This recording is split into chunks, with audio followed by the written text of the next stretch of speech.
Good morning, જય શ્રી કૃષ્ણ વિદ્યાર્થી મિત્રો. ગણિતમાં આપણે પ્રથમ પ્રકરણ ગણની શરૂઆત કરી છે. છેલ્લા લેક્ચરમાં આપણે ઉપગણ ટોપિકની આપણે ચર્ચા કરેલી અને ઉપગણના જે મહત્વના કેટલાક જે પ્રકાર હતા એની આપણે વાત કરેલી. ઉપગણનું થોડુંક હું રિવિઝન કરીને આગળ વધું છું.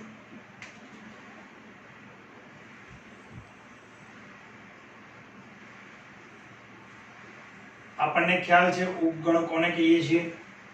જો ગણ A ના બધા જ ઘટકો ગણ B માં આવેલા હોય તો ગણ A ને ગણ B નો ઉપગણ કહેવાય. A subset B. બરાબર છે. આ ઉપગણની વ્યાખ્યા હતી અને સંકેતમાં આ રીતે આપણે લખીએ છીએ. ચલો અહીંયા હું કોઈ એક ઉદાહરણ લઈને તમને સમજાવું છું કે ક્યારે આ સબસેટ સંકેત આવે અને ક્યારે આ બિલોંગ્સ ટુ સંકેત લખવો હોય તો એ ક્યારે આવે. બરાબર. ચલો 1 2 5 6 9 અને 10 તમે જોઈ રહ્યા છો મેં ગણ A લખેલો છે તો કહેશે ગણ A માં કેટલા ઘટકો છે? તો ધ્યાનથી આ વસ્તુનું પણ મેં તમને કાળજી રાખવાની કીધેલી. ગણ A માં આ એક પહેલો, આ બીજો અને આ આખો ત્રીજો ઘટક ગણાશે જે ગણ તરીકે છે, પરંતુ ગણ A નો શું છે? ઘટક છે. આ બે અલ્પવિરામની વચ્ચે જે પણ લખેલું હોય એ ગણનો ઘટક ગણાય. ત્રીજો, ચોથો અને પાંચમો. આજે આપણે એના ઉપગણોની સંખ્યાની વાત નથી કરવી, પરંતુ ક્યારે આ સબસેટ સંકેત આવે અને ક્યારે બિલોંગ્સ ટુ હું એની વાત કરું છું. જો અહીંયા કોઈ ગણ લખેલો હોય અને આ તરફ કોઈ એનો ઘટક હોય, ગણનો ઘટક હોય તો ગણનો ઘટક અને આ ગણ એની વચ્ચે બિલોંગ્સ ટુ સંકેત આવે. અહીંયા ગણ લખેલો હોય અને એ ગણનો ઘટક જો આ બાજુ લખેલો હોય તો સંકેત શું આવે? Belongs to. જો આ બાજુ કોઈ ગણ લખેલો હોય, આ બાજુ ગણનો ઉપગણ હોય તો અહીંયા શું આવે? સબસેટ આવે. બરાબર. ઉદાહરણ તરીકે ચલો આ એક ગણ છે, હું અહીંયા લખું છું, આ બાજુ ખાલી હું 2 મૂકું છું, હવે હું એક કરતા વધારે ખાલી જગ્યાઓ ઘર લખી દઉં.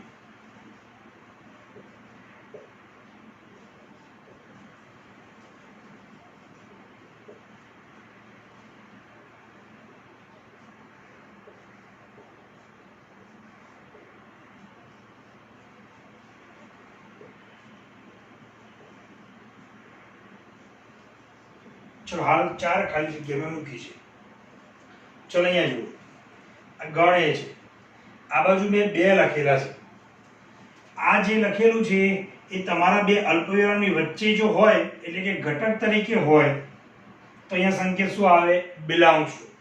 આ સંકેત ખ્યાલ છે ને, જેને આપણે બિલોંગ્સ ટુ કહીએ છીએ. એનો અર્થ કે આ ઘટક આ ગણમાં આવેલ છે. બિલોંગ્સ ટુ અર્થ શું થાય? માં આવેલ હોય.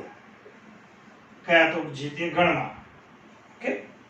જો અહીંયા ઘટક છે અને અહીંયા ગણ લખેલો છે.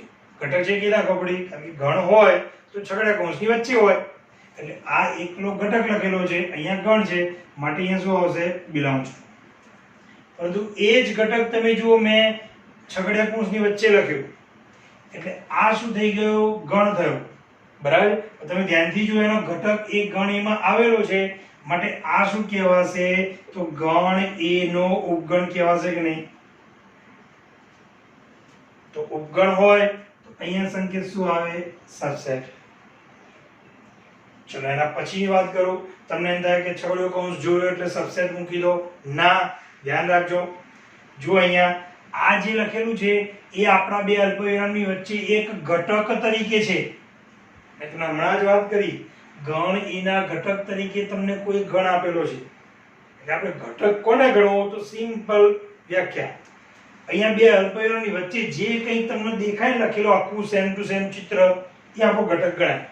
જો આ જે લખેલું છે એ અહીંયા બે અલ્પવિરામની વચ્ચે છે, એનો અર્થ કે એ આપણો ઘટક ગણાશે. ઘટક ગણાય માટે અહીંયા શું આવે? Belongs to. હવે એ જ ઘટકને તમે જો ફરી છગડીયો કૌંસ કર્યો એટલે એ શું બની ગયો? ઉપગણ બની ગયો. કોઈ પણ ઘટક જ્યારે છગડીયા કૌંસની વચ્ચે જાય ત્યારે તે ઉપગણ બની જાય. ઘટક ગણમાં હોવો જોઈએ. બરાબર? અહીંયા પણ જુઓ બે લખેલા હતા, એકલો હતો એટલે ઘટક ગણાય એટલે બિલોંગ્સ ટુ આવ્યું. એને છગડીયા કૌંસની અંદર લીધો એટલે તરત એ ઉપગણ થઈ ગયો. બરાબર? તો અહીંયા શું આવ્યું? સબસેટ. સેમ એવું જ અહીંયા આ જે લખેલું છે ભલે છગડીયો કૌંસ છે પણ આ જે આખું ચિત્ર તમને દેખાય છે એ બે અલ્પવિરામની વચ્ચે છે એટલે ગણ એનો શું ગણાશે? એક ઘટક ગણાશે. આ ધ્યાન રાખજો. બરાબર છે? આ રીતની વસ્તુ તમે પહેલા ક્યારેય ગણમાં ભૂતકાળમાંના ધોરણમાં ક્યાંય જોઈ નહીં હોય. અહીંયા હવે આ રીતનું આવે છે માટે તમારે આ તકેદારી રાખવી. એ જ ઘટકને મેં છગડીયા કૌંસની અંદર લઈ લીધો એટલે આ શું થઈ ગયો? ગણ એનો ઉપગણ. તો અહીંયા શું આવશે? સબસેટ. બરાબર? ચલો ધારો કે હું અહીંયા લખું ખાલી ગણ ખાલી જગ્યા એ. બરાબર? તો ચલો આ ખાલી ગણ તેમ થાય કે આ તો ખાલી ગણનો સંકેત છે અને ખાલી ગણ એ કોઈ પણ ગણનો ઉપગણ હોય એટલે અહીંયા શું આવે? સબસેટ. ખાલી ગણ એ કોઈ પણ ગણનો ઉપગણ હોય એટલે ત્યાં શું આવશે? સબસેટ. બરાબર છે? ખ્યાલ આવી ગયો? આ થોડી ઘણી મેં તમને હાલ જે ચર્ચા કરી એ આ બંને પોઈન્ટને ધ્યાનમાં રાખીને કે ક્યારે બિલોંગ્સ ટુ આવે ને ક્યારે સબસેટ આવે. તો આ બાજુ લખેલો છે ગણનો ઘટક છે. પછી ગમે તે હોય ઘટક એટલે બે અલ્પવિરામની વચ્ચે દેખાતું આખું જે પણ હોય એ ઘટક ગણાય. બરાબર? એ ઘટક હોય તો અહીંયા શું આવે? Belongs to. જો એ ઉપગણ હોય એટલે ઘટકને જ્યારે તમે છગડીયા કૌંસની અંદર લઈ લો એટલે એ ઉપગણ થઈ જાય તો ત્યાં શું આવશે? સબસેટ આવશે. ઓકે? આ થોડી મેં તમને એક માહિતી આપી કે ક્યારે સબસેટ આવે ક્યારે બિલોંગ્સ ટુ આવે એ ધ્યાન રાખવું કારણ કે આ રીતે પણ ઘટકો ઘણી વખતે લખેલા હોય છે. બરાબર? એટલે આપણે તકેદારી રાખવી. ઓકે? ચલો આગળ વધીએ. આજે હું નેક્સ્ટ એક ટોપિક લઈશ ઘાતગણ.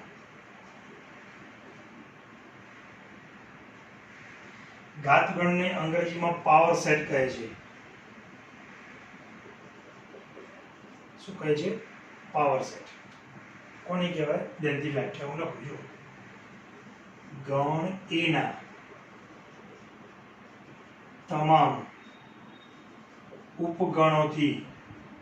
ઉપગણોની મદદથી બનતા ગણને ગણ એનો ઘાતગણ કહે છે.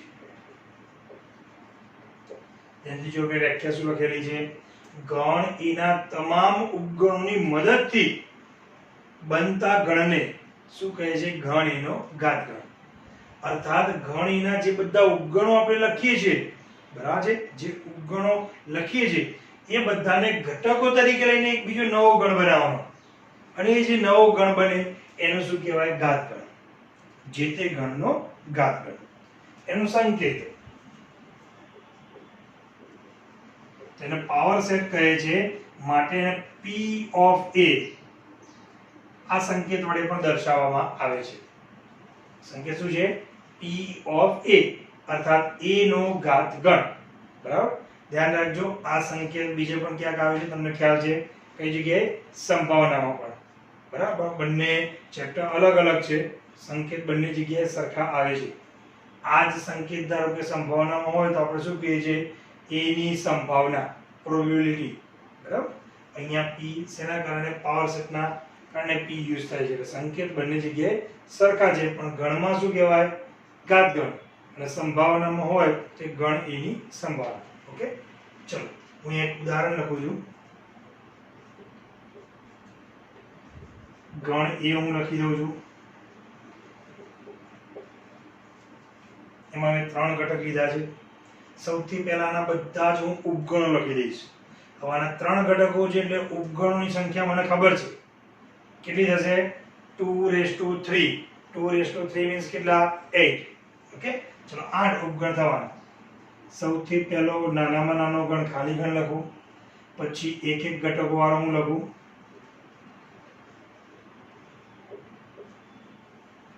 બરાબર. એના પછી બે બે ઘટકો વાળા હું લઈ લઉં, 3 2 લઉં તો પણ ચાલે, 2 3 પણ ચાલે, 1 3. બે બે ઘટકો વાળા પણ બે મળશે અને ત્રણ ઘટકો વાળો તે ઘન પોતે 8 થઈ ગયા. 2 2 4 2 6 2 8. ઓકે, આ મેં શું લખ્યું? ગણ એના બધા ઉપગણો લખ્યા. હવે આપણી વ્યાખ્યા શું કહે છે? ગણ એના તમામ ઉપગણોની મદદથી બનતા ગણને. એટલે આ જે ઉપગણો લખ્યા છે એને આપણે ઘટકો તરીકે લઈ લેવાના અને એક છગડીયા કૌંસની અંદર લખી દેવાના. ખ્યાલ શું કર્યું મેં? ગણ એના ઉપગણો જે લખ્યા હતા એને છગડીયા કૌંસની અંદર લીધા અને ઘટકો તરીકે લઈ લીધા. ઘટકો તરીકે હોય એટલે દરેકની વચ્ચે મેં શું મૂકી દીધું? અલ્પવિરામ. એટલે આ જે તમને જે નવો ગણ બનેલો દેખાય છે એ શું કહેવાશે? Power set of A. Okay, ફરી એક વખત પાવર સેટ ઓફ એ. એ નો ઘાત ગણ કોને કહે છે? તો ગણ એના તમામ ઉપગણોની મદદથી બનતા ગણને શું કહે છે? ગણ એનો ઘાત ગણ. ઓકે, મેં અહીંયા એક ઉદાહરણ લખેલું છે. એમાં મેં 3 ઘટક લીધા છે. 3 ઘટક લીધા છે એટલે મને ખ્યાલ છે એના ઉપગણો કેટલા મળવાના? 2⁵3. 2⁵3 એટલે કેટલા? 8. મેં 8 ઉપગણો લખી દીધા છે. એ ઉપગણોને મેં શેના તરીકે લીધા? ઘટક તરીકે. કારણ કે ઉપગણોની મદદથી નવો ગણ બનાવવાનો છે માટે એને હું ઘટકો તરીકે લઈ લઉં. એટલે મેં દરેકની વચ્ચે અલ્પવિરામ મૂકી દીધું અને એ બધા ઘટકોને છગડીયા કૌંસની વચ્ચે લખી દીધા. એટલે આ શું થઈ ગયો? Power set of A. Okay, ચલો પ્રશ્ન એ થાય કે આ ઘાતગણમાં ઘટકોની સંખ્યા કેટલી? તો સિમ્પલ, જે ગણ એના ઉપગણોની સંખ્યા હતી એ જ પાવર સેટ ઓફ એ ના ઘટકોની સંખ્યા થશે. બરાબર છે. ફરી એક વખત મેં કોની સંખ્યા કીધી? પાવર સેટ ઓફ એ. એટલે કે ગણ એના ઘાતગણમાં કેટલા ઘટકો હોય એની વાત. તો ચલો એ પણ અહીંયા પોઈન્ટ લખી દઈએ. આ ઉદાહરણ લખ્યું છે આધારે જો number of a that is equal to, હું અહીંયા સ્મોલ a કહી દઉં. નંબર ઓફ a એનો અર્થ શું થાય? ગણ એના ઘટકોની સંખ્યા. બરાબર છે. ગણ એના ઘટકોની સંખ્યા. બરાબર. ચલો તો આપણે પ્રશ્ન અહીંયા શું લખવો છે? જે પોઈન્ટ લખવો છે, ગણ એ ના ઘાતગણના કુલ ઘટકોની સંખ્યા. તો સૂત્ર શું બનશે? ઘટકોની સંખ્યા. તો ઘટકો શું છે? તો ગણ એના ઉપગણોની સંખ્યા મીન્સ 2⁵a. ઓકે, એટલે ઘટકોની સંખ્યા આપણને મળી ગઈ. બરાબર છે. ચલો આગળ વધીએ. અહીંયા ફરી એક વખત એક હું ધારો કે આ જ રીતના એક પોઈન્ટની હું ચર્ચા કરું છું. ગણ એ લખેલો છે.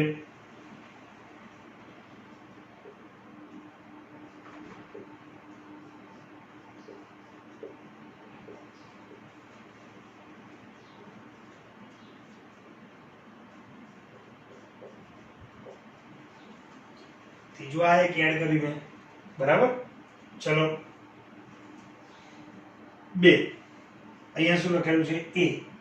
અહીંયા મેં a લખેલો છે એટલે આપણે જોવાનું a માં. આ 2 e નો શું છે? તો ઘટક છે. કારણ કે બે અલ્પવિરામની વચ્ચે છે માટે અહીંયા શું આવશે? Belongs to. એ જ ગણ એ ના ઘટકને હું છગડીયા કૌંસમાં લઉં. અહીંયા એ જ લખેલો છે તો છગડીયા કૌંસમાં લઉં એટલે આ શું થઈ ગયો? ઉપગણ. એટલે અહીંયા શું આવે? સબસેટ. બરાબર. આ કેટલીક બેઝિક માહિતી છે કે જે તમને ખ્યાલ હોવી જોઈએ અન્ડરસ્ટેન્ડિંગ ના આધારે. અહીંયા પાવર સેટ ઓફ એ લખ્યો છે એટલે તમે આ જુઓ. પાવર સેટ ઓફ એ માં આ શું છે? તો તમે જો બે અલ્પવિરામની વચ્ચે છે એટલે પાવર સેટ ઓફ એ નો શું ગણાશે? ઘટક. ઘટક ગણાય એટલે અહીંયા શું લખાય? Belongs to.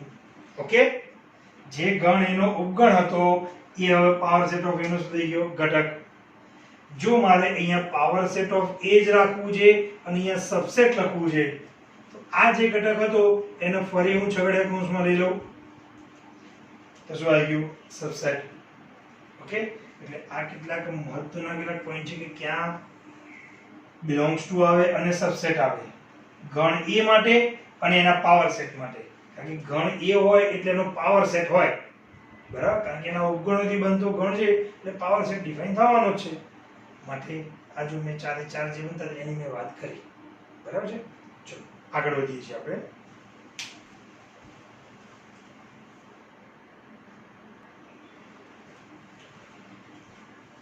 ઓકે, ચલો અહીંથી થોડું ઘાતગણમાં આગળ વધીએ.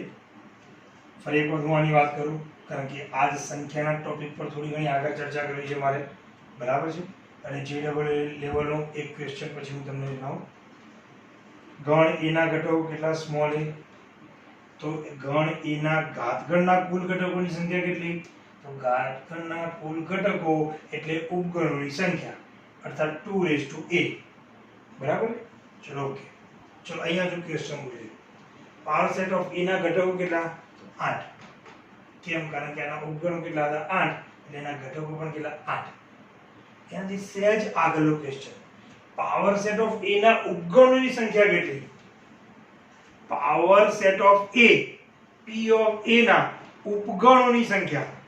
તો કોઈ પણ ગણના જ્યારે ઉપગણોની સંખ્યાની વાત કરતા હોય ત્યારે તે ગણના ઘટકો કેટલા એ જાણી લો અને સીધું જ 2 ની ઘાતમાં લઈ આવો, એટલા ઉપગણો થાય.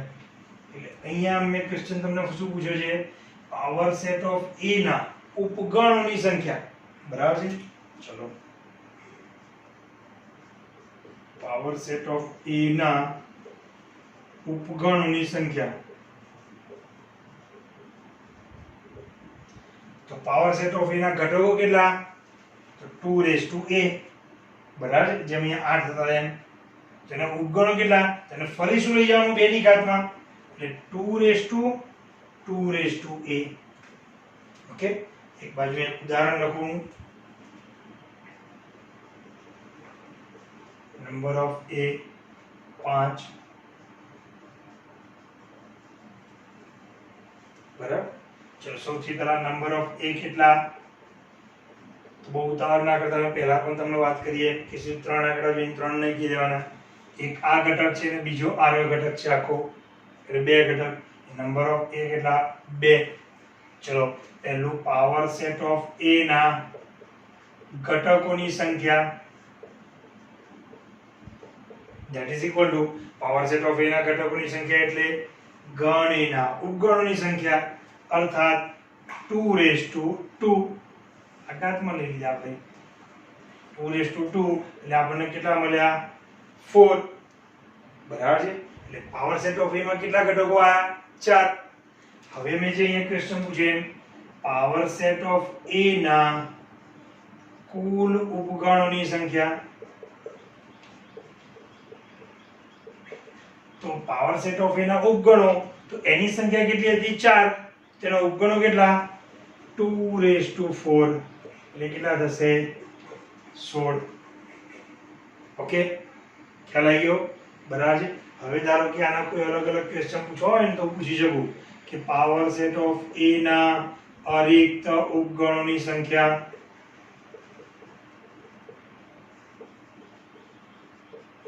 તો આમાંથી એક ઓછો કરો એટલે 15, કારણ કે ખાલી ગણ એક નીકળી જાય, બાકીના બધા શું ગણાય? અરિક્ત. પાવર સેટ ઓફ એ ના અનુચિત ઉપગણોની સંખ્યા એ કેટલી થવાની? અનુચિત હંમેશા કેટલા હોય? 2 જ. આપણે સંખ્યા યાદ રાખવાની છે, 2. પાવર સેટ ઓફ એ ના ઉચિત ઉપગણોની સંખ્યા તો કેટલી? આ 16 માંથી આ 2 નીકળી જાય એટલે કેટલા વધ્યા? 14. ધ્યાન રાખજો, મેં આ કોની વાત કરી છે? પાવર સેટના ઉપગણો અને એના પ્રકારોની વાત કરી છે, એની નહીં, બરાબર. જો એની વાત કરી હોય તો આ લગાય એના ઉપગણોની સંખ્યા. તો એના ઉપગણો એટલે એના ઘટકો કેટલા? 2. તો ઉપગણો 2 4. એના અરિક્ત ઉપગણોની સંખ્યા, અરિક્ત કેટલા? 3. એના અનુચિત ઉપગણોની સંખ્યા,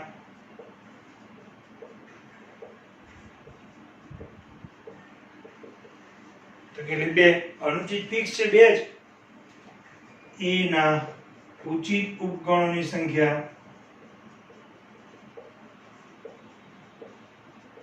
તે કેટલી 4 માંથી આ 2 નીકળી જાય કેટલા વધ્યા 2 ઓકે ખ્યાલ આવી ગયો એટલે ગણ એ આવ્યો અને એનો પાવર સેટ પણ આવ્યો પાવર સેટ પણ એક પ્રકારનો એક ગણ જ છે માટે એના માટે પણ એના ઉપગણોની સંખ્યાની વાત થાય અને કોઈ પણ ગણના ઉપગણોની જ્યારે આપણે વાત કરતા હોઈએ ત્યારે એના ઘટકો જાણી લો એટલે કુલ ઉપગણો 2 રેસ્ટ થઈ જાય બરાબર છે ફરી એકવાર ધારો કે અહીંયા જે મેં વાત કરી હતી એમ પાવર સેટ ઓફ a તો અહીંયા શું હતું કુલ 8 ઘટક હતા કોના પાવર સેટ ઓફ a ના તો પાવર સેટ ઓફ a ના ઉપગણોની સંખ્યા કેટલી તો 2:8 જો અહીંથી મૂકવું હોય તો સીધું સૂત્ર મૂકીએ 2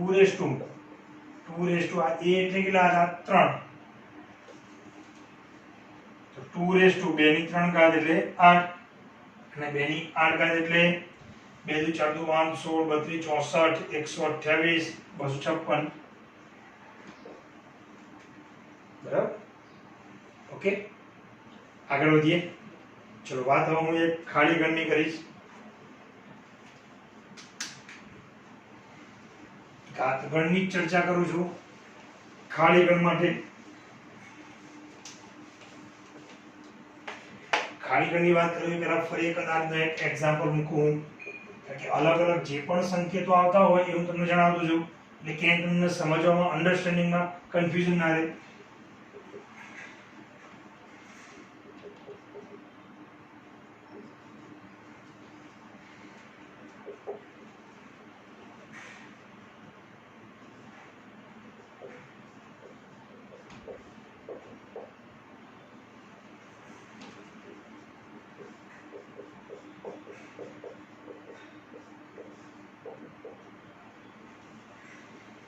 ઓકે ચલો બરાબર જ્યારે આવો નંબર ઓફ આવે ને એ સમજી લેવું કે અંદર જે છે એના ઘટકોની સંખ્યા પૂછે છે number of power set of a બીજું જે જગ્યાએ ઉચ્ચારણ છે તમે ધ્યાનથી મને સાંભળજો જે બોલવાનું ઉચ્ચારણ છે number of power set of a number of power set of a એટલે કે પાવર સેટ ઓફ a ના ઘટકોની સંખ્યા કુલ ઘટકોની સંખ્યા બરાબર પહેલો પ્રશ્ન એ છે અહીંયા number of power set of a અર્થાત શું થયું કે આ જે પાવર સેટ તમે શોધ્યો એના ફરી પાવર સેટ બનાવવાનો ફરી પાવર સેટ એટલે બીજું કશું નહીં એના ઉપગણો જ લેવાના કોઈ પણ ગણનો પહેલી વખત પાવર સેટ ક્યારે બને જ્યારે એના ઉપગણો લો એટલે પહેલી વખત પાવર સેટ બને આના બધા ઉપગણો તમે લો એટલે ફરી બીજી વખત પાવર સેટ બને આપણે પાવર સેટ બનાવવાનો નથી ઘાતગણ બનાવવાનો નથી પણ એના સભ્યોની સંખ્યા માટેનું આ યાદ રાખવું જરૂરી છે અર્થાત ધારો કે અહીંયા હું કહી દઉં કે એક ઘટક છે ગણ એમાં તો એના પાવર સેટમાં કેટલા ઘટકો તો આ એક ઘટક તો એના પાવર સેટમાં કેટલા 2 ની 1 ઘાત જેટલા ઘટકો આવે એટલે 2 આવે ફરી એનો મેં પાવર સેટ બનાવ્યો તો અહીંયા 2 ઘટક છે તેના ઉપગણો કેટલા તો 2 ની 2 ઘાત એટલે અહીંયા પાવર સેટમાં ફરી પાવર સેટમાં ઘટક કેટલા હશે 2 ની 2 ઘાત એટલે 4 ફરી મારે ત્રીજી વખત પાવર સેટ બનાવવો છે બરાબર તો આના ઘટકોની સંખ્યા કેટલી તો આ જે ગણ છે એના ઉપગણો ગણવાના ઉપગણો એટલે આના ઘટકો કેટલા 4 ઉપગણો એટલે 2 ની 4 ઘાત 16 ખ્યાલ આવ્યો તમે જુઓ ફરી એક વાર ગણ એમાં એક ઘટક હતો એના ઘાત ગણમાં કેટલા ઘટક તો ગણ એના શું ગણવાના ઉપગણો ગણવાના બરાબર ગણ એના ઉપગણો કેટલા તો 2 ની 1 ઘાત એટલા આના ઘટકો ગણ એના જેટલા ઉપગણો આ જે ગણ છે એના તમે ઉપગણો લો એ આના ઘટકો થઈ જાય એટલે 2 ની 1 ઘાત એટલે એના 2 ઘટક થયા ચલો એટલે અહીંયા જે પણ લખેલો છે સમજો એને હું b કહી દઉં બરાબર છે એટલે આ શું પૂછ્યું છે p ઓફ b પૂછ્યું છે પાવર સેટ ઓફ b અર્થાત b ના ઘાતગણના ઘટકો કેટલા તો આમાં કેટલા 2 ઘટક તેના ઉપગણો ગણો 2 ની 2 ઘાત કેટલા થાય 4 ફરી આ જે પણ છે એને તમે c ગણી લો આ c ગણી લો તો પાવર સેટ ઓફ c એટલે c માં 4 ઘટક છે તો એના પાવર સેટ એટલે ઘાતગણમાં કેટલા ઘટકો એના ઉપગણ ગણો ઉપગણ ગણવા એટલે 2 ની ઘાતમાં ઉપગણ ગણવા એટલે 2 ની ઘાતમાં 2 ની 4 ઘાત કેટલા થશે 16 બરાબર ચલો આ પણ ક્વેશ્ચન લખું છું પહેલા આની વાત કરી લઈએ તો જો સિમ્પલ તમને ટેકનિક થી કહી દઉં જો આ ધ્યાન રાખો નંબર ઓફ a કેટલા છે તો 3 છે મારે શોધવું છે number of power set of a બરાબર તો ઘન એના કેટલા ઘટક 3 છે ધ્યાનથી જોજો હવે એક વખત પાવર સેટ છે આ એક વખત એટલે અહીંયા જે 3 છે એ 2 ની ઘાતમાં લઈ લેવાના 2 ની ઘાતમાં લઈ લો એટલે જવાબ શું આવ્યો 8 8 ચલો ધારો કે આ મારે ગણવો છે number of power set of a બે કૌંસ અને એક મોટો કૌંસ ધ્યાનથી જોજો ચલો આ ગણ એના ઘટકો હું લખું છું કેટલા છે 3 પહેલી વખત પાવર સેટ બનાવો એટલે આ 3 ને શું લેવાનું 2 ની ઘાતમાં એટલે કેટલા બનશે 8 થશે ફરી એનો પાવર સેટ છે એટલે કશું નહીં બસ આમ નામ ચાલો 2 ની 8 ઘાત 2 ની 8 ઘાત એટલે કેટલા 256 એટલે આ જે ગણ છે છેલ્લો આ જે પાવર સેટ બીજી વખત બન્યો એના ઘટકો કેટલા 256 બરાબર ચલો અહીંયા ફરી બીજો એક એક્ઝામ્પલ હું મૂકું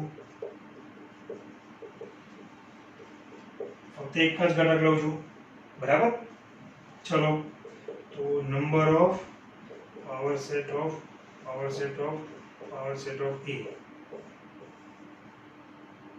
ઓકે મારે આ શોધવું છે કેટલી વખત બહુ વિચારશો નહીં મેં કીધું ને સિમ્પલ ટ્રીક થી ગણ એના ઘટકો કેટલા એક જ ઘટક છે પહેલો પાવર સેટ બને એટલે 2 ની 1 ઘાત એટલે કેટલા થવાના 2 બીજો પાવર સેટ બને છે એટલે આને ફરી 2 ની ઘાતમાં લઈ લો એટલે કેટલા થાય 4 ત્રીજી વખત પાવર સેટ છે એટલે કશું નહીં 2 ની ઘાતમાં કેટલા લઈ લો 4 કેટલા થવાના 16 ધારો કે હજુ એક વાર પાવર સેટ પૂછ્યો હોત તો 2 ની 16 ઘાત એટલે 2 ની 10 સુધી જાણીએ છીએ પછી આગળનામાં પછી કેલ્શિયમ માંથી ગુણી લખવાનું નહીં બરાબર ઓકે ચલો અહીંયા બીજો એક એક્ઝામ્પલ હું લઉં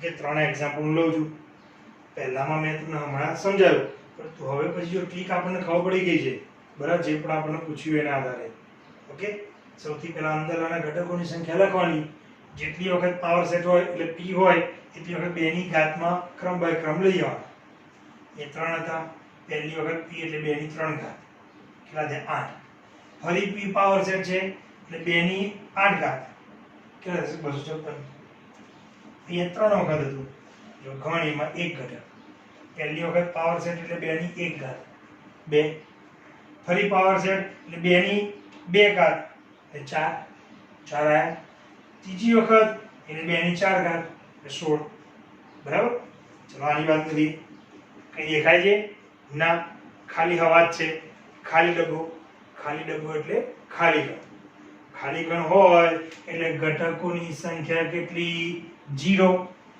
બહુ ઉતાર ના કરતા ગણતરી 0 એટલે બધું 0 જ આવે ના પહેલો પાવર સેટ એટલે 2 ની 0 ઘાત કોઈ પણ ની 0 ઘાત એટલે 1 થાય બરાબર છે 1 આવી ગયા ચલો બીજી વખત પાવર સેટ એટલે 2 ની 1 ઘાત કેટલા થશે 2 ચલો ત્રીજી વખત પાવર સેટ એટલે 2 ની 2 ઘાત કેટલા થશે 4 બરાબર જેટલી વખત હોય એટલી વખત બસ ઘાતમાં મૂકતા જવાનું 2 ની 4 ઘાત કેટલા થશે 16 આપણો જવાબ કેટલો આવશે 16 ઓકે ધ્યાનથી ફરી એક વખત આખું જે પણ મેં કીધું એ જોઈ લેજો બરાબર આ જે પણ વસ્તુ છે આટલી વખત જે પાવર સેટની વાત તો આ બધી કેટલીક વસ્તુ એવી છે કે આપણને બુક લેવલે ના આપેલી હોય આપણને ફક્ત આ ટોપિક જ આપેલો હોય તો આપણી જાતે કેટલાક ટોપિકના આધારે આગળ વધીને અન્ડરસ્ટેન્ડ કરવો પડશે જો હું તમને માહિતી કે થિયરી જે પણ હોય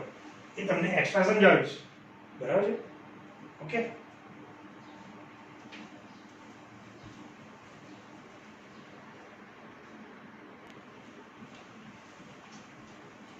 ઓકે, ચલો વિદ્યાર્થી મિત્રો, ફરી હું સંખ્યા ગણની વાત કરું. સંખ્યા ગણમાં n, w, z, q અને આપણે r, અહીંની આપણે હાલ કોઈ વાત કરી નથી. આ બધા જો ક્રમમાં જે મેં લખેલા છે એ ક્રમમાં એકબીજાના ઉપગણ છે. એકબીજાના અર્થાત n એ w નો ઉપગણ છે, w એ z નો ઉપગણ છે, z પૂર્ણાંક સંખ્યા ગણ એ અપૂર્ણાંકમાં આવી જાય એટલે q નો ઉપગણ, q એ મોટા મોટો r નો. હાલ આપણે r નો મોટા મોટો ગણીએ છીએ, પણ r થી પણ હજુ મોટો એક ગણ રાહ જોઈને બેઠો છે ડિફાઇન વ્યાખ્યાયિત થવા માટે. બરાબર, એ મેં તમને વાત કરેલી. ઓકે, ચલો હું તમને કહું કે પ્રાકૃતિક સંખ્યા ગણ n, એમાં મને કહો કે એક સંખ્યાઓ લખીને આપો કે જે 3 less than or equal to x અને લેસ ધેન 9 હોય અને x બિલોંગ્સ ટુ n. આવું મેં તમને માંગ્યું. આ જ રીતની વાત આપણે પહેલા પણ ગુણધર્મ સ્વરૂપમાં કરી છે કે x એ 3 અને 9 વચ્ચેની કિંમતો, જેમાં 3 લેવાના અને એક એવી પ્રાકૃતિક સંખ્યાઓ. તો ચોક્કસ આપણે લખી શકવાના 3 થી શરૂઆત થાય એટલે 3 પછી કઈ આવે 4, પછી કઈ આવે 5, પછી કઈ આવે 6 અને પછી કઈ આવે 7, પછી 8.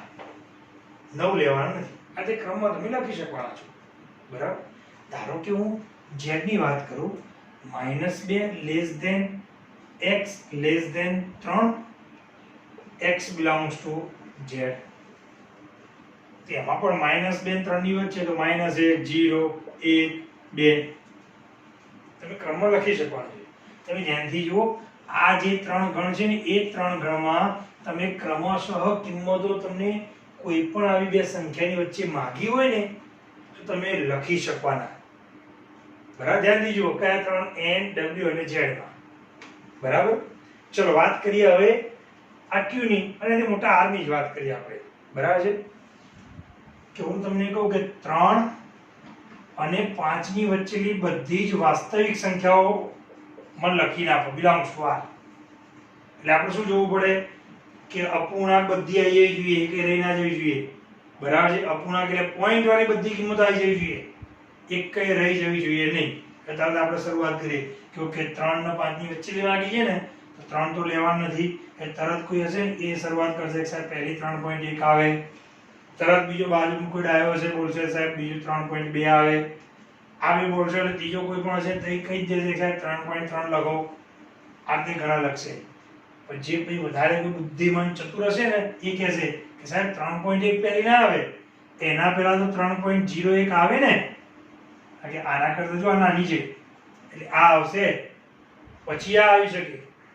આ લખી એટલે તરત કોઈ એનાથી પણ વધારે બુદ્ધિમાન હશે તો એ કહેશે સાહેબ 3.001 તો એનાથી નાની જવાની, તો એ પહેલા ના આવે, આ બે તો પછી આવે. અમે વિરોધ પક્ષ તો ગમે તે જગ્યાએ રહેવાનો છે, વિધાનસભા હોય, લોકસભા હોય કે આપણો વર્ગખંડ હોય, અને એને જ આપણે કોમ્પિટિશન તરીકે ગણીએ છીએ. તો આ જે કહે છે એવું તરત પાછું કોઈ કે જો આમાં 1 0 આમાં 2 મૂક્યા તો પછી હું 3 0 મૂકું તો પણ એનાથી નાની થઈ જાય ને, તો એ આવે. તરત પછી એ જે બહુ વધારે ડ્રાઈવર કે સાહેબ આવું 3 પછી 0 0 0 0 મારા 100 0 લખી દો ને 1 આર્યા આવે. આવામાં તો જો કીધા ચર્ચા કર્યામાં તો સાહેબ જ ઉલ્લેખારો કઈ લખ્યું પહેલી સંખ્યા ખ્યાલ આવ્યો તમને? આપણે શું લખી રહ્યા છીએ? 3 અને 5 વચ્ચેની બધી જ વાસ્તવિક સંખ્યા. વાસ્તવિક એટલે તમે ખાલી આ q ને ધ્યાનમાં રાખો. q એટલે અપૂર્ણાંક, અપૂર્ણાંક એટલે પોઈન્ટ વાળી કિંમતો. બરાબર છે, અનંત દશાંશ સુધી નહીં. બરાબર, ચોક્કસ પોઈન્ટ પછી ચોક્કસ દશાંશ આવતા હોય એવી સંખ્યાઓ. તરત 3.1 લખો પહેલી સંખ્યા તરીકે, તો ના કોઈ કહેશે સાહેબ 3.3.01 પણ આવે, એનાથી આગળ આ પણ આવે, આ પણ આવે. ખરેખર તો આની આના સિવાયની પણ કોઈ હોઈ શકે, આજુબાજુની ઘણી બધી હોઈ શકે. અર્થાત વિદ્યાર્થી મિત્રો મારો કહેવાનો અર્થ એ છે કે પોઈન્ટ વાળી અર્થાત અપૂર્ણાંક, બરાબર છે, હું હજુ i ને તો ધ્યાનમાં લેતો જ નથી, ખાલી q ને જ ધ્યાનમાં લઉં છું. કદાચ જો r ની વાત કરીએ તો 3 અને 5 વચ્ચેની વાસ્તવિક સંખ્યાઓ તમે આ રીતે ક્રમશઃ યાદી સ્વરૂપે ક્યારેય લખી શકવાના નથી, કારણ કે 3 અને 5 ની વચ્ચે આવી અસંખ્ય ટૂંકમાં હું તો કહી દઉં અનંત સંખ્યાઓ આવેલી છે. અને આવી અનંત સંખ્યાઓ આવેલી હોય ત્યારે એને ક્રમશઃ પણ અનંત છે, બરાબર છે, કે પહેલી કઈ બીજી કઈ એ પણ ખબર નથી, એ આપણે ચોક્કસ લખી શકવા નહીં. માટે એ અનંત સંખ્યાઓને જ્યાં 3 અને 5 ની વચ્ચેની જે અનંત સંખ્યાઓ છે એને દર્શાવવા માટે એક નવું સાંકેતિક સ્વરૂપ આપણે વ્યાખ્યાયિત કરવાનું છે, જેનું નામ છે અંતરાલ. ઓકે, શેના માટે અંતરાલ એ હું તમને ફરી એક વખત કહી દઉં. 3 અને 5 ની વચ્ચેની તમે વાસ્તવિક સંખ્યાઓ આ રીતે ક્રમશઃ યાદી સ્વરૂપે લખી શકવાના નથી. તમારે 3 અને 5 વચ્ચેની વાસ્તવિક સંખ્યાઓ લેવી હોય તો દર વખતે આવું જ લખવાનું ગુણધર્મ સ્વરૂપ જ? તો ના, એનું એક નવું આપણે સાંકેતિક સ્વરૂપ વ્યાખ્યાયિત કરીશું, જે અંતરાલ ઇન્ટરવલ તરીકે ઓળખાશે, અને એની હું અત્યારે તમને વાત કરું છું. બરાબર?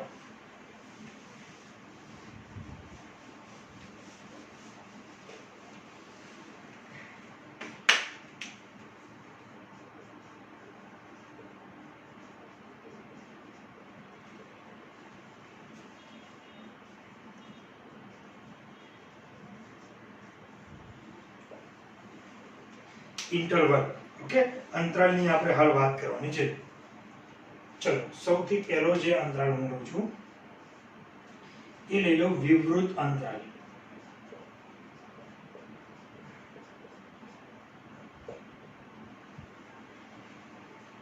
જેને અંગ્રેજીમાં ઓપન ઇન્ટરવલ તરીકે ઓળખીશું. શું કહીશું? Open interval. બરાબર છે?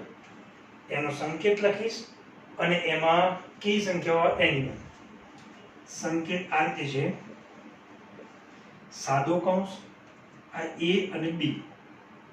એનો ગુણધર્મ લખો એટલે તમને ખ્યાલ આવી જશે. આ એવી એક સંખ્યાઓ દર્શાવે છે કે જે એક સંખ્યાઓ a અને b ની વચ્ચે છે, અને એ પણ કેવી? તમામ વાસ્તવિક. ઓકે, અને વંચાય કેવી રીતના હું એની વાત કરું તો પહેલા અંતરાળ બોલવાનો, બંને બાજુ સરખો છે. બરાબર છે? અંતરાળ કયો છે? વિવૃત અંતરાળ. અંગ્રેજીમાં શું કહેવાય? Open interval. વિવૃત અંતરાલ a થી b. વિવૃત અંતરાલ a થી b. Open interval a to b અંગ્રેજી વર્ઝન. બરાબર? એમાં કેવી સંખ્યાઓ? તો આ ચોક્કસ કોઈ a અને b ની વચ્ચેની તમામ વાસ્તવિક સંખ્યાઓ. કે આપણે જેમ વાત કરીએ એને આપણે યાદી સ્વરૂપે લખી શકવાના નથી. માટે મારે ધારો કે જરૂર પડી, મેં તમને કીધું કે ચલો 5 અને 8 વચ્ચેની તમામ વાસ્તવિક સંખ્યાઓ લખો, તો તરત અંતરાલ લખી દેવાનો વિવૃત અંતરાલ 5 થી 8.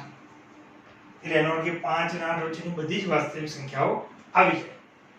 કેમ આ રીતે સાંકેતિક સ્વરૂપ નવું આવ્યું? કારણ કે એને આપણે યાદી સ્વરૂપે દર્શાવી શકતા નથી, માટે ગુણધર્મ સ્વરૂપ દર વખતે લખવું એના કરતાં એક નવું સાંકેતિક સ્વરૂપ વ્યાખ્યાયિત કરેલ છે. બીજું, જો તમને ખ્યાલ હોય તો સંખ્યા, આ જે વાસ્તવિક સંખ્યા r છે એને આપણે સંખ્યા રેખા પર પણ દર્શાવીએ છીએ.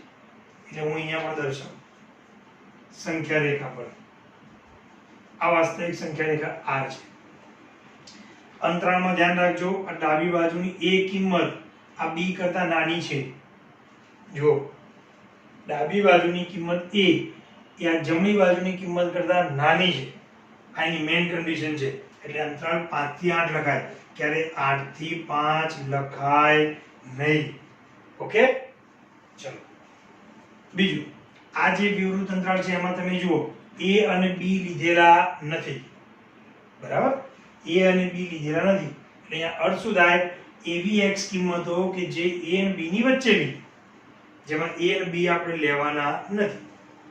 જ્યારે આલેખમાં આપણે દર્શાવતા હોઈએ, ચલો અહીંયા કોઈ જગ્યાએ a હશે અને એનાથી મોટી કિંમત અહીંયા કોઈ b હશે. એ આપણે લેવાના નથી. લેવાના ન હોય ત્યારે આલેખમાં આ રીતે ગોળ રાઉન્ડ થાય, નાનું સર્કલ. બરાબર. ચલો બી પણ આપણે લેવાના નથી, ત્યાં પણ ગોળ સર્કલ. બરાબર. હવે લેવાની કઈ કિંમતો છે? એ અને બી ની વચ્ચેની બધી જ કિંમતો, બધી જ. એટલે એનો અર્થ કે એનો હું આ રીતે ડાર્ક કરીશ. જે ડાર્ક ભાગ હોય આલેખમાં, ધ્યાન રાખજો આ આલેખો આવશે. સંખ્યા રેખાની વાત ક્રમશઃ ગમે ત્યાં ક્યાંક આવવાની. એટલે આપણને ખબર હોવી જોઈએ કે આલેખની પરિભાષામાં આપણે કેવી રીતના દર્શાવીએ છીએ. તો જે સંખ્યાઓ લેવાની છે એ આ રીતે ડાર્ક ભાગ હશે. હું મારી વાત કરી દઉં, હું ધારો ત્યાં કલર પૂરા રહીશ તો વાર થશે, માટે હું આ રીતે સર્પાકાર દર્શાવીશ. આ રીતે સર્પાકાર દર્શાવું એનો અર્થ કે એ ભાગ આપણે લેવાનો છે. ફરી એક વાર અંતરાલ કયો હતો? વિવૃત અંતરાલ a થી b, open interval a to b. એનો અર્થ શું થાય? a અને b વચ્ચેની તમામ વાસ્તવિક સંખ્યાઓ x જેમાં a અને b બંને લેવાના નથી. ચલો બીજો વ્યાખ્યાયિત કરો કે તમને ખ્યાલ આવશે બીજાનું શું છે. સમૃદ્ધ અંતરાલ, ક્લોઝડ ઇન્ટરવલ, ક્લોઝડ ઇન્ટરવલ નો સંકેત આ રીતનો છે, જે ચોરસ કૌંસ આપણે કહીએ છીએ a થી b.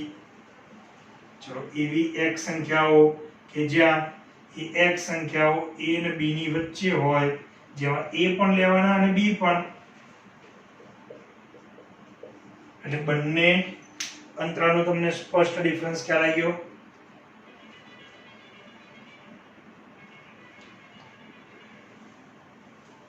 આ અંતરાલમાં અંત્ય બિંદુઓ, આને અંત્ય બિંદુઓ કહેવાય. બરાબર. અંતરાલના અંત્ય બિંદુઓ કહેવાય. એ લેવાના નથી. બરાબર છે. આમાં લેવાના છે. એટલે વિવૃતમાં અંત્ય બિંદુઓ આવેલા ન હોય એટલે એ કિંમત આપણે લેવાની હોતી નથી. જો લેવાની જરૂરિયાત ઊભી થતી હોય તો કયો અંતરાલ લખવાનો? સમૃદ્ધ અર્થાત ક્લોઝ. ચલો આલેખની વાત કરું હું. અહીંયા કોઈ જગ્યાએ આપણે એ કિંમત લેવાની છે એટલે એને ડાર્ક આ રીતે કલર કરીશું. ડાર્ક ઘાટું બિંદુ હોય. બરાબર છે. અહીંયા કેવું હોય? ગોળ સર્કલ. એટલે એનો અર્થ એ લેવાના નથી. ડાર્ક હોય એનો અર્થ કે લેવાના છે. બી આગળ હું ડાર્ક કરીશ એનો અર્થ બી પણ મારે લેવાના છે. અને એની વચ્ચેની બધી જ કિંમતો, એટલે હવે હું શું દર્શાવીશ? આ રીતે સર્પાકાર ભાગ. એ મારે ઝડપથી કામ વધે. બરાબર છે. બુકમાં કોઈ પણ જગ્યા હોય તો આ રીતે ડાર્ક કરીને ભાગ હોય. આપણે એના અહીંયા અન્ડરસ્ટેન્ડિંગમાં શું લઈશું? સર્પાકાર તરીકે. ઓકે. ચલો આગળ વધીએ. ઘણી વખતે ક્યાંક એવું બનશે કે મારે ડાબી બાજુની કિંમત નથી લેવી, જમણી બાજુની લેવી છે. જે બાજુ ન લેવી હોય એ બાજુ વિવૃત આવે, જે બાજુ લેવું હોય એ બાજુ સમૃદ્ધ આવે. એટલે મિક્સ વાળો પણ અંતરાલ આવી શકે. એટલે એ કહેવાશે વિવૃત સમૃદ્ધ અંતરાલ. વિવૃત સમૃદ્ધ અર્થાત ઓપન ક્લોઝ ઇન્ટરવલ. બરાબર.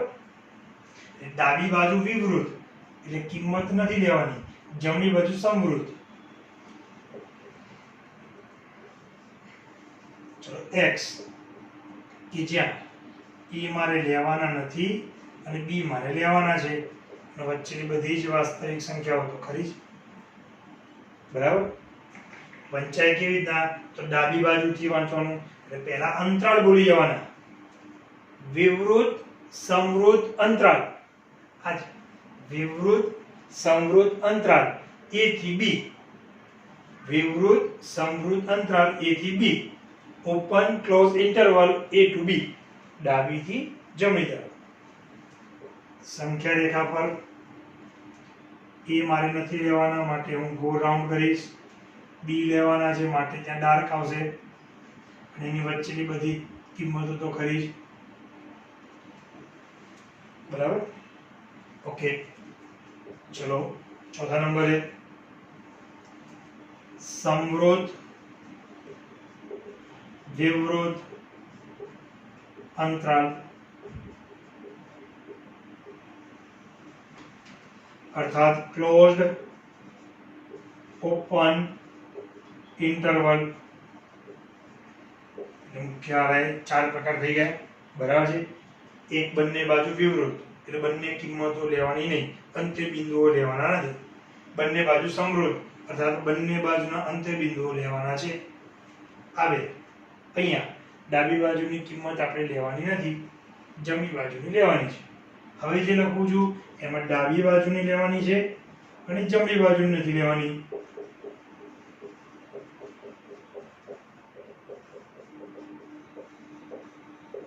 સંખ્યા રેખા પર દર્શાવો. ડાબી બાજુની એક કિંમત આગળ ડાર્ક પોઈન્ટ આવશે, જમણી બાજુ આગળ ગોળ સર્કલ આવશે અને વચ્ચેની બધી જ કિંમતો તો ખરી છે. બરાબર? ઓકે, 4 અંતરાલ.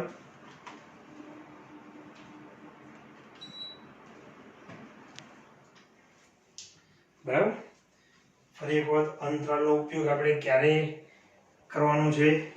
જ્યારે કોઈ બે સંખ્યાઓની વચ્ચેની તમામ વાસ્તવિક સંખ્યાઓ આપણે લેવી છે ત્યારે અંતરાલનો ઉપયોગ કરીશું, કારણ કે એના આપણે યાદી સ્વરૂપે દર્શાવી શકતા નથી.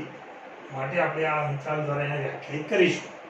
4 પ્રકાર પડે છે, જેમાં પહેલો પ્રકાર કે જેમાં અંત્ય બિંદુઓ લેવાના ન હોય, વચ્ચે તો બધી કિંમત બધામાં આવે જ છે. વિવૃતમાં અંત્ય બિંદુઓ આવેલા ન હોય. અંત્ય બિંદુઓ એટલે આ જે છેડા પરની જે કિંમતો છે બંને એ. બીજી વસ્તુ અંતરાલમાં ધ્યાનમાં રાખજો, આ ડાબી બાજુની કિંમત જમણી બાજુ કરતા હંમેશા કેવી હોવી જોઈએ? નાની. ઓકે, લખવામાં ધ્યાન રાખવું. બરાબર? સમૃદ્ધ, એમાં અંત્ય બિંદુઓ જે છે, બરાબર, A અને B એ બંને આવી જાય, લઈ શકાય, એમાં આવેલા હોય. આ બંને કે જેમાં એક કિંમત આવેલી, એક અંત્ય બિંદુ આવેલું હોય, એક આવેલું ન હોય. બરાબર? ઓકે, ચલો. હવે હું સૌથી પહેલા આનો ઉપયોગ આપણે જેના માટે કર્યો, વાસ્તવિક સંખ્યા ગણ જે R છે એની બે કિંમતોની વચ્ચેની સંખ્યાઓ દર્શાવવા માટે. તો હું R ની જ વાત કરું અને R ને હું અંતરાલ સ્વરૂપમાં લખવાનો પ્રયત્ન કરું.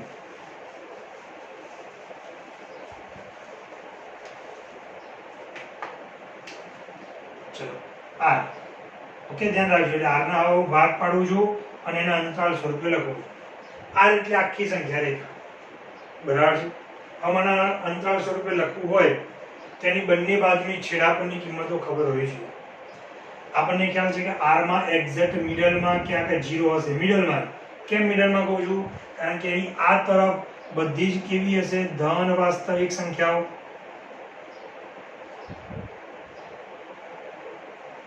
મિડલમાં 0 અને આ તરફ બધી કેવી હશે?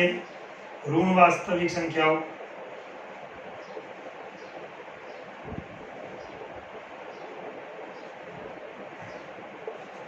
ખરેખર R જે વાસ્તવિક સંખ્યા ગણ છે, વાસ્તવિક સંખ્યા ગણ, જેને ઇંગ્લિશમાં રિયલ નંબર કહેવામાં આવે છે, એટલે R વડે દર્શાવીએ છીએ. તેના કેટલા 3 ભાગ? એક્ઝેક્ટ મિડલમાં 0, એની આ બાજુ જમણી બાજુ બધી કેવી? ધન વાસ્તવિક સંખ્યાઓ, ડાબી બાજુ કેવી? ઋણ વાસ્તવિક સંખ્યાઓ. ઓકે, ચલો. સૌથી પહેલા મારે R ને લખવો છે અંતરાલ સ્વરૂપે, કારણ કે આપણને ખબર પડી કે અંતરાલ સ્વરૂપ ક્યારે લખી શકાય?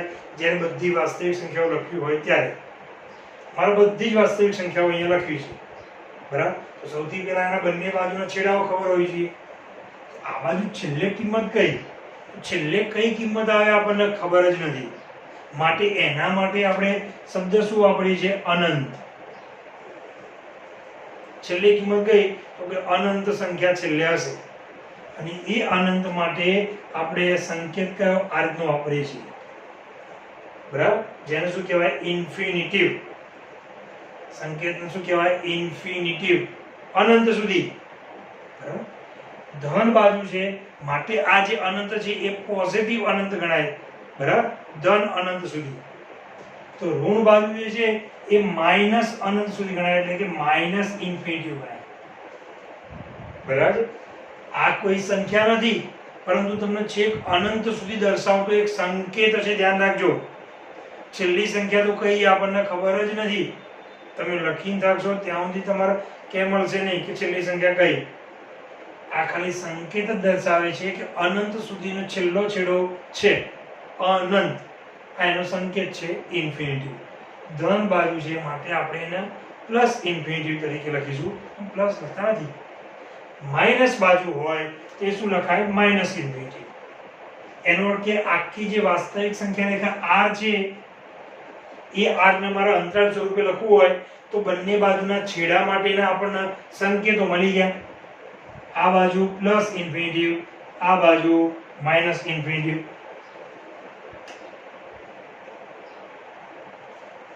બરાબર. વચ્ચે અલ્પવિરામ હોય. એમ થાય કે અંતરાલ કયો આવે? તો આ જે મેં વાત કરી બંને છેડા તમે લખ્યા એક સંકેત જ છે, કોઈ ચોક્કસ સંખ્યા નથી. એટલે સંખ્યા નથી એટલે ખરેખર આપણે લેવાની નથી એની ખબર જ નથી, કારણ કે એ તો સંકેત જ છે. માટે એ બાજુ હંમેશા શું આવે? વિરુદ્ધ. એટલે યાદ રાખવું, ઇન્ફિનિટિવ જ્યારે પણ તમે લખતા હોય કોઈ પણ બાજુ, આ પ્લસ બાજુનો ઇન્ફિનિટિવ કાં તો માઇનસ બાજુનો ઇન્ફિનિટિવ, તો હંમેશા ત્યાં કયો અંતરાલ આવે? વિરુદ્ધ. કેમ? કારણ કે છેડા પરની કોઈ ચોક્કસ સંખ્યા નથી કે જેથી આપણે કહી દઈએ કે હા લેવાની છે. એ અનંત સુધીના બે છેડા છે એવું જ દર્શાવે છે. માટે ત્યાં અંતરાલ કયો? વિરુદ્ધ. બરાબર છે? ત્યાં એની બધી વચ્ચેની સંખ્યાઓ આવી જાય, જે છેડો દર્શાવે છે, કોઈ ચોક્કસ સંખ્યા દર્શાવતું નથી. ઓકે, એટલે r નો અંતરાલ શું વંચાશે? માઇનસ ઇન્ફિનિટી થી પ્લસ ઇન્ફિનિટી, વિવૃત અંતરાલ. બરાબર? કયો અંતરાલ? વિવૃત અંતરાલ. ચોક્કસ પદ્ધતિસર વાંચીએ તો પહેલા અંતરાલ બોલાય વિવૃત અંતરાલ માઇનસ ઇન્ફિનિટી થી ઇન્ફિનિટી. બરાબર? ચલો હવે જુઓ, આ જે r હતા એ r ના હું 3 ભાગ પાડી દઉં છું. ધ્યાનથી જોજો, સંખ્યા રેખા લખેલ છે, ફરી અહીંયા સંખ્યા રેખા હું દોરું છું. આ એક 0 ની એક હું અલગ કરી દઉં છું, 0 ની. આ બાદની બધી જ ધન વાસ્તવિક સંખ્યાઓ, આ બાદની બધી જ ઋણ વાસ્તવિક સંખ્યાઓ, આ બાજુનો છેડો આપણે પ્લસ ઇન્ફિનિટી કહીએ છીએ, આ બાજુનો માઇનસ ઇન્ફિનિટી. બરાબર? 0 થી આ બાદની કિંમત, એટલે આ બાદની બધી કિંમત કેવી કહેવાય? 0 કરતા મોટી કહેવાય. એટલે જો એને મારે અસમતા લખવી હોય તો x કેવી કિંમત? 0 કરતા મોટી અને ક્યાં સુધી? ઇન્ફિનિટી સુધી. આ બાજુનું લખવું હોય તો માઇનસ ઇન્ફિનિટી સુધી x અને 0 કરતા નાની. બરાબર? 0 કરતા નાની એટલે આ માઇનસ ઇન્ફિનિટી તરફની કિંમતો 0 કરતા બધી નાની જ ગણાશે, કારણ કે ઋણ છે. ઓકે, અને આ વચ્ચેનો ભાગ કયો? 0. આના અંતરાલ લખો તો શું લખાય? 0 લેવાના નથી, માટે 0 થી ઇન્ફિનિટી વિવૃત અંતરાલ. આ બાજુનું લખીએ તો માઇનસ ઇન્ફિનિટી થી 0 વિવૃત અંતરાલ. સંકેત જોજો પર્ટિક્યુલર આ રીતનો જ છે, હું લગભગ આ રીતે ફેન્સી ઇન્ફિનિટી કરું છું. દેખાય? બરાબર? એટલે એમને એક સાહેબે આ હું કરી કાઢ્યો, પાછું ઠ લખ્યો, આડો કંઈક ટ કર્યો ને કંઈક ડી દેખાય. આ આપણો ફેન્સી ઇન્ફિનિટી જ છે. સંકેત મારો ઓળખી લેજો. બરાબર? એના જેવો છે, મળતો જ આવતો છે, કે નવો બદલ્યો નથી. ફેન્સીમાં ફરી એક વાત, મેં વાસ્તવિક સંખ્યા રેખાના 3 ભાગ પડ્યા. મિડલમાં 0. આ બાદની બધી ધન વાસ્તવિક સંખ્યાઓ એટલે કેવી કહેવાય? 0 કરતા મોટી, છેલ્લે ક્યાં સુધી? અનંત સુધી. અનંત સુધી હોય એટલે ઇક્વલ ટુ તો આવે જ નહીં, હમણાં વાત કરી. આ બાદની કિંમતો કેવી? ઋણ વાસ્તવિક સંખ્યાઓ, 0 થી નાની એટલે x લેસ ધેન 0. આ બાજુ છેલ્લે ક્યાં સુધી? માઇનસ ઇન્ફિનિટી સુધી. માઇનસ ઇન્ફિનિટી તો લેવાના જ ના હોય, ખબર જ નથી કઈ કિંમત, ઇક્વલ ટુ આવે જ નહીં. આ જે લખ્યું તું મેં અસમતા, એને મેં શેમાં ફેરવ્યું? અંતરાલમાં. બરાબર? આ અંતરાલ કોનો બન્યો? ધન વાસ્તવિક સંખ્યાનો. અને એને શું કહેવાય? r plus. શું કહેવાય? r plus. તો આને શું કહેવાશે? r minus. ઓકે, એટલે વાસ્તવિક સંખ્યા રેખાના મેં ત્રણ ભાગ પાડ્યા, ધ્યાન રાખજો. એક આ r પ્લસ એટલે ધન વાસ્તવિક સંખ્યાઓ, r માઇનસ એટલે ઋણ વાસ્તવિક સંખ્યાઓ, અને મિડલમાં વિચારો 0 બેહી રહ્યો, એ ધનમાં પણ ના ગણાય, ઋણમાં પણ ના ગણાય, એ વિચારો એકલો છે. ઓકે, એટલે મારે r ને જો ભેગા કરવા હોય તો આ રીતે લખી શકું. એના r અંતરાલ લખું, ઋણ વાસ્તવિક સંખ્યાઓ, પછી યોગ ગણ, આ વચ્ચેની 0 લઈ લઉં, ગણ સ્વરૂપે છે તે આ રીતે લખીશ. યોગ ગણ 0 થી ઇન્ફિનિટી. આ મેં લખ્યું r. મેં r માં 3 ગણનો યોગ બનાવ્યો છે. આ કયો ધન વાસ્તવિક સંખ્યા ગણ, આ કયો તો 0 ધરાવતો એક શૂન્ય વાળો એકાકી ગણ, આ કયો ઋણ વાસ્તવિક સંખ્યા ગણ. આ સંકેતમાં લખું r બરાબર શું લખાય? r માઈનસ યોગ ગણ 0 યોગ ગણ r પ્લસ. બરાબર. આ મેં આખી તમને વાત કરી r ની. r ના જે પણ છે સૌથી પહેલા મેં એના અંતરાલ સ્વરૂપ લખ્યું માઈનસ ઇન્ફિનિટી ઇન્ફિનિટી. આની બહુ વધારે જરૂર નહીં પડે. એના જે 3 ભાગ પાડ્યા કયા? મિડલમાં 0, જમણી બાજુ ધન વાસ્તવિક સંખ્યા, ડાબી બાજુ ઋણ વાસ્તવિક સંખ્યા.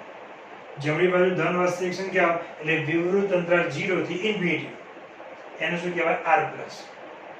આ બધી જ પોઝિટિવ કિંમતો આવજો, 0 પર નથી આવતા એટલે આપણે ઇક્વલ ટુ લખ્યા જ નથી. 0 ને એકલા અલગ રાખ્યા. 0 થી ડાબી બાજુ બધી જ ઋણ વાસ્તવિક સંખ્યાઓ એને કહેવાય r માઈનસ. અંતરાલ શું લખાય? વિવૃત અંતરાલ. અંતરાલ વિવૃત અંતરાલ માઈનસ ઇન્ફિનિટી થી 0. પહેલા અંતરાલ બોલવાનો, પછી આ બાજુથી આ બાજુ બોલવાનું. વિવૃત અંતરાલ માઈનસ ઇન્ફિનિટી થી 0. ઓકે. આ વાત કરી મેં અંતરાલની. ક્યારે ઉપયોગમાં આવે? બે સંખ્યાઓની વચ્ચેની વાસ્તવિક સંખ્યાઓને દર્શાવવા માટે. બરાબર.